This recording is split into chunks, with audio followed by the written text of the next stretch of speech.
Bonjour et bienvenue. Ah, les accents français, parfois c'est un vrai casse-tête. On s'est tous déjà posé la question. Eh bien aujourd'hui, on va tout décomposer. On se fait un guide simple et clair pour ne plus jamais, mais alors jamais, hésiter. Alors, la fameuse question, accent aigu ou accent grave? Quand est-ce qu'on met l'un et quand est-ce qu'on met l'autre? C'est le problème qu'on va résoudre là, maintenant. Une bonne fois pour toutes. Allez, c'est parti. Allez, on commence avec le premier cas, l'accent aigu. C'est celui qui monte comme ça vers la droite. La règle qui le gouverne est en fait super logique. On va voir ça ensemble. C'est lui qui donne ce son bien distinct, un son plutôt fermé, le son et, comme dans été. Première règle, et c'est la plus simple de toutes. Vraiment. Si un mot commence par le son et, eh bien il y a de très très grandes chances qu'il prenne un accent aigu. C'est un super point de départ pour s'y retrouver. Un bon exemple, c'est le mot école. On entend bien le son et au tout début, donc hop, accent aigu, et c'est la même logique pour des mots comme étudiant ou électricité. Plutôt facile, non? Ok, et si le son est au milieu d'un mot, qu'est-ce qui se passe? Eh bien, là aussi, la règle est assez simple. On met un accent aigu quand le E est la toute dernière lettre d'une syllabe qu'on prononce. En gros, si la syllabe se termine par ce son et. Prenons le mot préparer. Si on le décompose, ça donne pré-pa-ré. On entend bien la première syllabe, pré. Elle se termine pile sur le son et. Elle est bien distincte. Du coup, on met un accent aigu. Logique.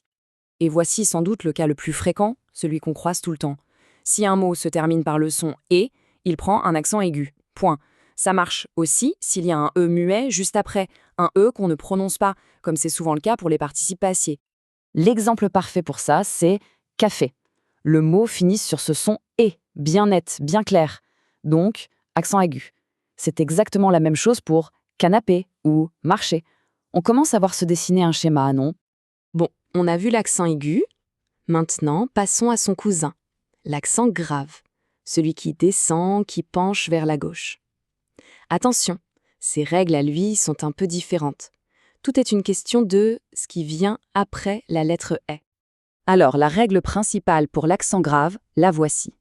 On l'utilise quand le « e » est suivi par une syllabe qui contient un « e » muet, c'est-à-dire un « e » qu'on n'entend pas à la fin. C'est justement cette structure qui va créer le son plus ouvert « est ». Regardons l'exemple. Mère, c'est très parlant. On voit la règle en pleine action. On écrit mère, mais à l'oral on dit mère. Le E final est muet, il est silencieux. Et c'est ça qui force le premier E à s'ouvrir et à prendre un accent grave. C'est pareil pour père ou frère. Et attention, parce que l'accent grave, il a aussi une sorte de super pouvoir. Il peut changer complètement le sens d'un mot tout court. Sans l'accent, le mot signifie une chose. On rajoute l'accent et hop, ça veut dire totalement autre chose. Et là, la différence, elle est juste énorme. Prenez a sans accent. C'est le verbe avoir. Mais a avec un accent, ça devient une préposition. Pareil pour ou qui propose un choix et ou qui désigne un lieu. Et bien sûr là, l'article contre la qui indique un endroit. C'est juste un petit trait, mais ça change tout le sens. Et puis bien sûr, il y a quelques cas particuliers. Des mots qui prennent toujours un accent grave un peu par habitude, pour des raisons d'histoire de la langue ou de prononciation. Pour cela, il n'y a pas de secret. La meilleure stratégie, c'est de les apprendre par cœur.